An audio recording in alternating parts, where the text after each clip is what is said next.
Talking to Kolawole Olarewaju.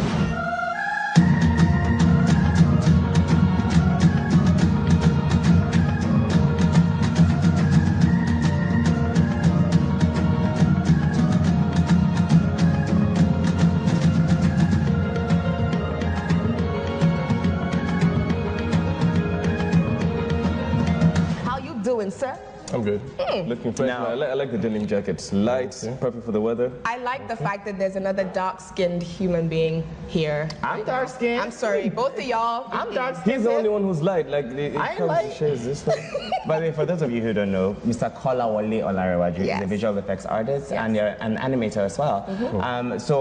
My question is, when you were growing up, were you reading a lot of comic books and drawing a lot? Like, were you very artsy as a child? Yes. I actually started drawing at the age of 3. Oh, wow. Yeah, so I guess it was a talent, a gift. So. Like, did you have like supportive parents that would like push your drawings on like the fridge? Oh, tell you, stop messing around with these cartoons. My parents. Yeah. They were, they were encouraging, to say the least. Until I started selling comics in primary school, and my dad was like, nah, I should be reading my books and stuff like that. But you were selling them in primary school. So I kind of had the business sense as well as the artist sense. I did. I mean, how much were you selling them for? Okay, so at the time, I can't really remember the cost, but I do remember I needed to sell a lot, so I strategized with a Lebanese friend of mine who was in the school. Because since he was Lebanese, everyone was like, yeah. So no one wanted to see my ugly face, so he did the selling for me. Okay, as a visual artist and an animator, do you like base most of your characters or all your characters on any Nigerian characters, cartoons, or just in general? Yeah, in general. When I started out, I was basically neutral, but I was influenced a lot by what I saw, which was the foreign characters. The superheroes. Yeah, I love superheroes. I loved heroes. I love the heroic stuff. So basically, most of my stuff was based on that. Okay. I think that's actually where I got the interest to do certain things I did further down the line. So. Okay. All right. So what is like the what inspires the conceptualization of a character when you're trying to create a particular character? How do you now put the face onto a certain story? Okay. How do you come up with that? As an artist, maybe you're given I don't know how it works with you guys. If you have a script already, and then you have to put the. It works anyway. There's there are rules, but rules can be broken as well.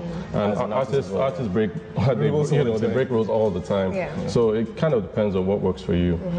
I could work backwards. I could work forwards. It depends on how I'm feeling. I'll talk more about that in one of my projects. I'll talk about. I mean, you've done really well for yourself. You went to Kwame University, then you started Komotion Studios. Yeah. Tell us about Komotion with a K, by the way. I'm getting the K's for Kolawole. Yeah. It's fine. I'm right there with you, man. But what would you say has been your most? Because everybody has that one project that is like, I did that. Like that is like the best thing I've done ever in life. How am I ever going to top that? What has that been for you? A project that we released, I think, in August 22nd, 2017. Yeah, that was Dawn of Thunder, based off of the deity Shango. Yes, Shango. Anything with thunder, definitely. So that was actually a pivotal moment in my professional, should I say, career. You understand? And it's one of my pride and joys. Basically. Were you at the Comic-Con last year? Yes, I was. You know what?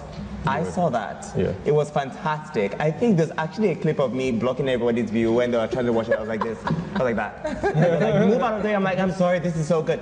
I saw the clip. Yeah. It was like they were playing it on the screen, right? On one large screen. Yes, it was fantastic stuff. Okay, nice. That was you. Yeah. What has the reception been like for your cartoons within Nigeria itself? Because I know we Nigerians, we find it hard to accept what is ours. What is so local? Easy. It's an African thing. Kenya is the same way. Like we don't actually like local cartoons as much. No. So how have you been able to? Nigerians are peculiar in the sense that we're still learning what we really want. If you check out Nigerian music, how it evolved. Yeah. And the fact that back then in the clubs, we just had all the LL Cool J's and everything, basically. And over time, we started listening to our own music, our music started gaining some kind of traction, and we started realizing, oh, this sounds good. You know, this is something we can resonate with, and before you know it, you know, in the club, all you hear is like Nigerian music. Yeah. I mean, but I have to tell you guys need to check that the Shango thing out, because the detailing was so good. And I'm talking like, this is like heavy, like this could easily be like a really successful animation, like in theaters. Yeah, so like please, more of that. Right platform and you're good. More of that, please. Yes, that was fantastic. We are going to take a quick break, and when we come back, I'm taking you to the wacky corner. Stay tuned. Ebonylife TV. Now, for more funny pictures and videos, make sure you at us at EL_NowTV. Follow us on Twitter and Instagram at Denola Gray, at Vina Black Barbie, at Official Kwame Bonsu. And Kola, what is your Instagram handle? Let's go with Komotion_Studios. Komotion_Studios. Okay. Commotion So with we a follow K. Okay. Yes. _Studios. Okay. Watching EL Now with Vina, Kwame Bonsu, and Denola Gray. We've been talking to Kolawole Olarewaju about animation and all things cartoons. I mean, there are big things coming up for you, yes. And after the viral.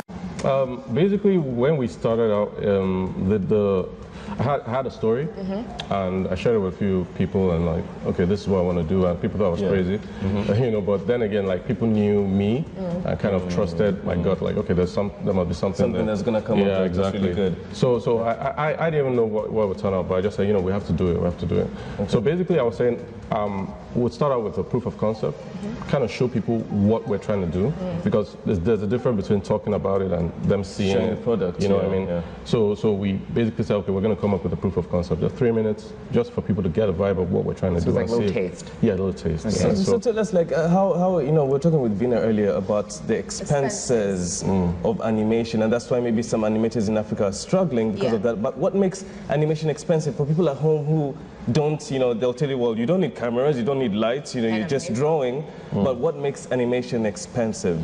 Okay. Just can't. You just the experience. The quality, the professionalism, all that shines through, and those are things you kind of come into play. And also man hours and labor, basically. Those are the base stuff. Yeah, I was going to ask about man hours. If you're one person doing the whole project. If you're one person, most times it's not advisable. There are a lot of people. I think the animation industry is growing right now, but it's growing on the backs of people who kind of did the dirty work. Yeah. And there are a lot of people that started out like me, doing everything, jack of all trades, and I'm sure if you read my profile, you see that there are a lot of things I was into, and I was just lucky that I survived and all that. So basically, those are kind of things that make animation expensive.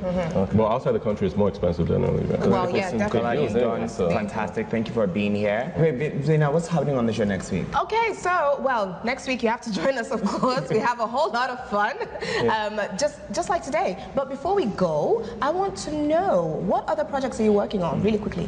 Yeah, basically we're just going to be working on an extension of the Dawn of Thunder, since it was a proof of concept. Are you serious? Yeah, it's going to be a feature-length movie. Dawn of what? Dawn of Thunder.